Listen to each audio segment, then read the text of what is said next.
Bonjour à tous, je vous retrouve aujourd'hui avec une deuxième vidéo sur la 1, 2, 3 punchboard. La première vidéo, je vous avais montré comment réaliser des enveloppes, des nœuds et des boîtes. Donc c'est ce qu'on voit partout, c'est ce qui est affiché sur la planche et tout. Mais on peut en fait faire également d'autres choses. Donc il y a un petit livret d'explication à l'intérieur qui explique tout ça.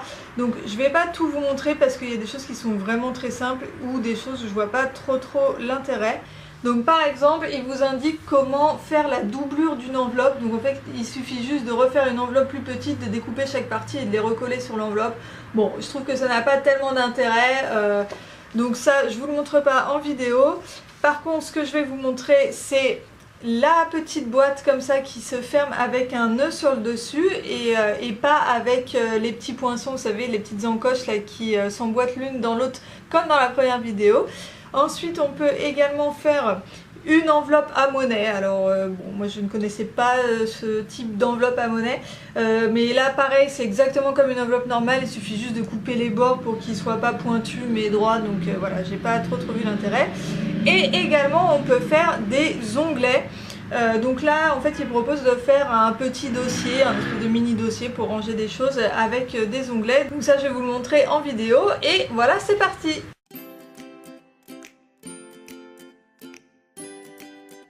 Pour la deuxième version de cette boîte, je démarre en fait exactement comme pour la première version. Donc vous voyez, je suis partie d'un papier carré.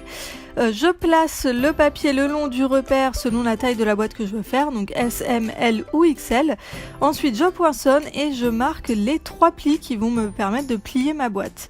Ensuite, je tourne d'un quart de cercle vers la gauche et je recommence jusqu'à avoir fait les 4 faces.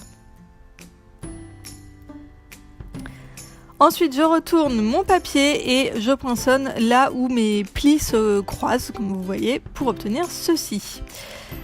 Donc là, par contre, on va pas poinçonner les petites encoches en fait en haut des coins, là, comme on l'a fait sur la première version. Là, je vais prendre donc ma poinçonneuse ronde normale et je vais poinçonner un petit trou, voilà, en haut de chaque coin.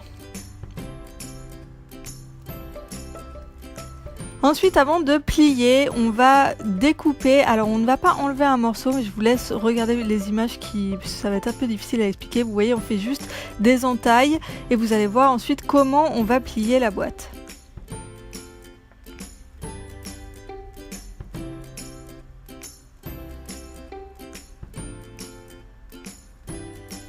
Donc là, je place du double face seulement sur une face. Et je vais ensuite venir scotcher cette face là sur la deuxième, celle d'en face.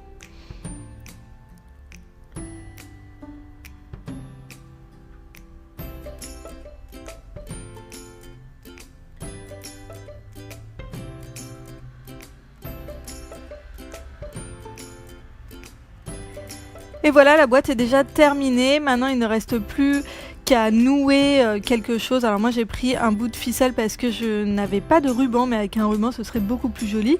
Et donc voilà, on noue le tout et voilà, la boîte est fermée.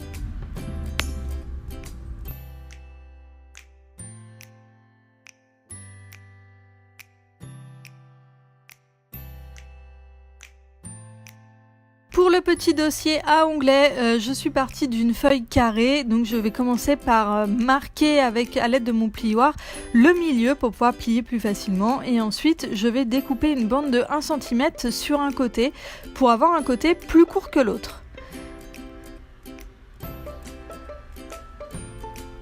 Ensuite, je prends la 1, 2, 3 punchboard et là, je viens placer le bout, un des coins au milieu pour poinçonner faire un demi-poinçon.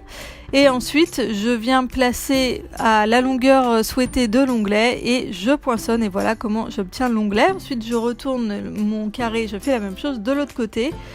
Et maintenant, je n'ai plus qu'à enlever le surplus de papier pour obtenir un bel onglet. Donc vous voyez, c'est très simple, mais c'est super pratique, ça se fait vraiment en 2 temps 3 mouvements.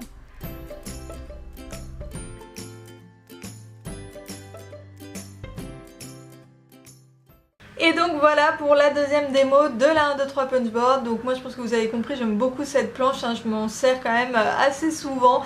Et j'avais pas fait en fait les petits onglets comme ça. Et je trouve ça assez pratique pour faire ses propres intercalaires. Peut-être que vous verrez une vidéo de ce style la prochaine, on verra, on verra.